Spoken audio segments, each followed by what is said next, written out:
Pretty big day today.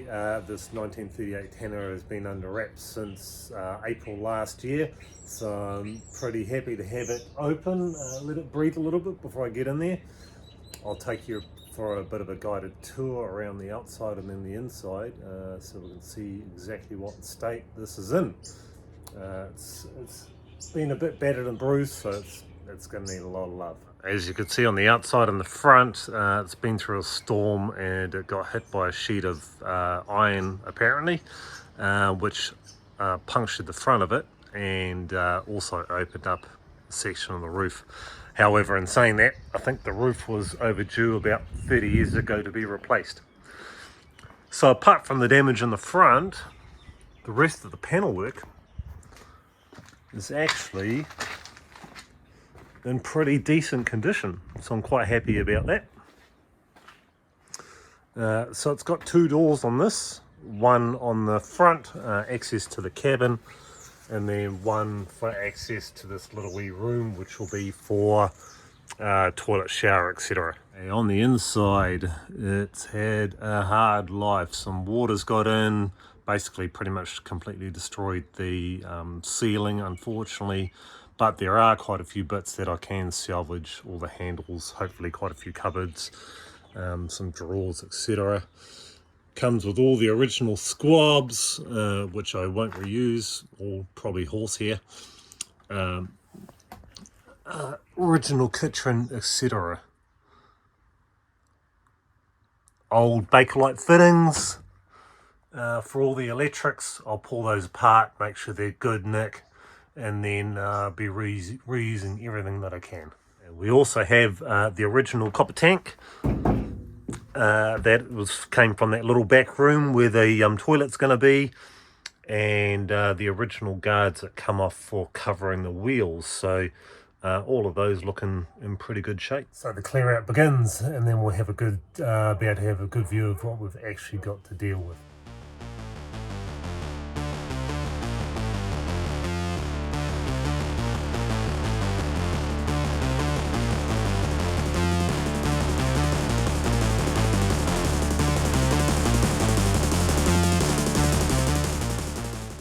Before I get stuck in and start pulling this thing apart very carefully, of course, I'm going to try and keep every single piece that I possibly can, reuse all the components. If the bore's got to it, I'll have to rip it out and renew that, obviously.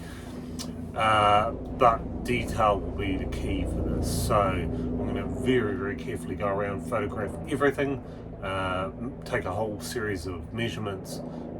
And the biggest thing is that I can put it back exactly the way it was in the beginning.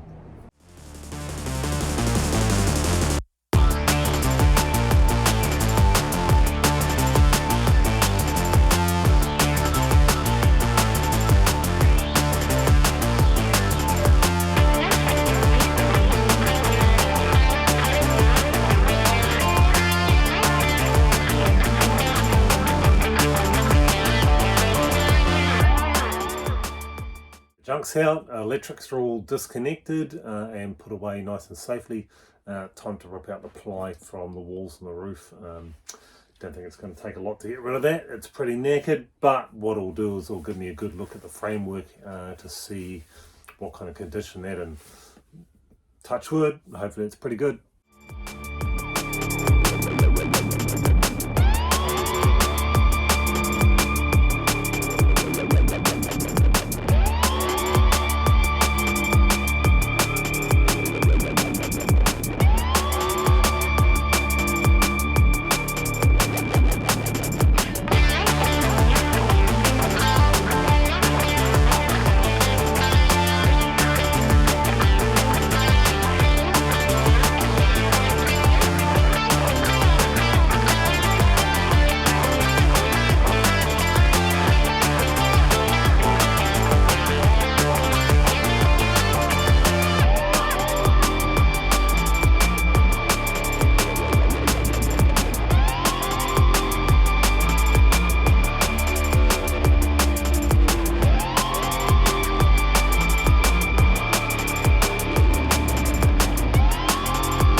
beginning of day 3 strip down. So everything that I thought was going to happen is a little bit back to front. The front was smashed open, so we currently have some wonderful indoor-outdoor flow. I thought that the front was going to be absolutely rotten with the water getting in, but it's in perfect condition. And then oddly enough, halfway down the Caravan, quite a bit of water's been getting in, so same deal. The canvas roof is completely shot and that's eaten at some of the walls. Same deal on the door side. Absolutely knackered, so all that framing will get replaced. So what you come to expect is the unexpected. A little bit of Caravan restoration reality. So for 87, I'm surprised it's as good as it is. But if you're ever buying a Caravan to restore, especially a wooden framed Caravan, an older one, this is reality. Rock missing bits, home jobs that have been tried to sort of tack it back together. So I'm going to have to remove all of that and basically start from scratch and make it good. But once the water gets in, it tracks everywhere, and that's what it does. So keeping on top of the maintenance is absolutely crucial. Whilst a big chunk of doing this restoration is keeping things as original as I possibly can, reality is people are a little shorter back then. So I'm going to do taller people like myself. I'm 6'3", plenty of us around, a little bit of a favour. So as some of these spars are rotten and they need replacing, I'm going to make them a little bit longer and jack the roof up by probably 60 or 70 millimeters, and to make things life a little bit more comfortable for myself and potential future owners.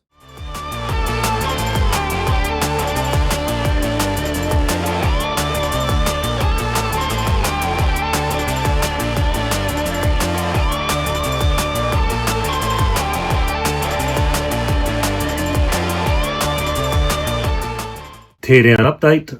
Yep, more rock. There's definitely been water getting in for a wee while.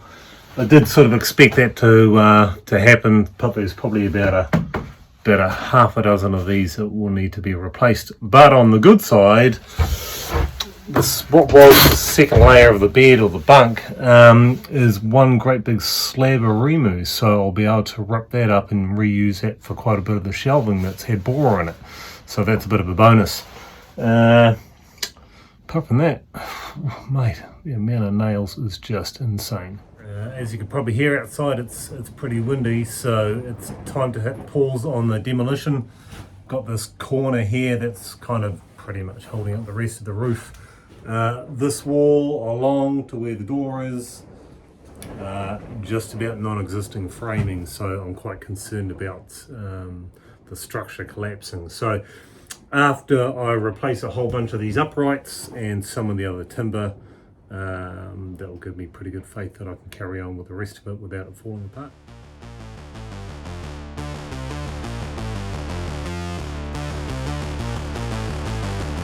Good news is, finally found a piece of timber in this thing that I can actually reuse, which is a windowsill made out of cedar, which is good news because that's what I intend to make the rest of the windows out of.